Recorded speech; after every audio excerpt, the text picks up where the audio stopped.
টানা ১৪ দিন বন্ধ থাকার পর অবশেষে চালু হলো ফেসবুক সহ অন্যান্য সামাজিক যোগাযোগ মাধ্যম। বুধবার দুপুর ২টা থেকে মোবাইল ফোন, কম্পিউটার সহ সব ডিভাইসে এসব যোগাযোগ মাধ্যমে লগইন করা যাচ্ছে।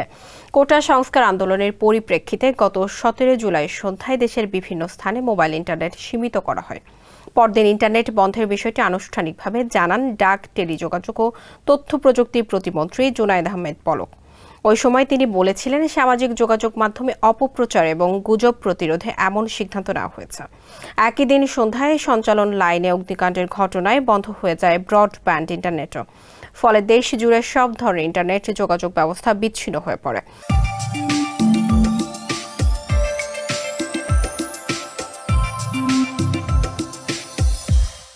এরপর ২৩ জুলাই রাত থেকে পরীক্ষামূলকভাবে ব্রডব্যান্ড ইন্টারনেট এবং ২৮ জুলাই থেকে মোবাইলে 4G সেবা চালু করা হয়।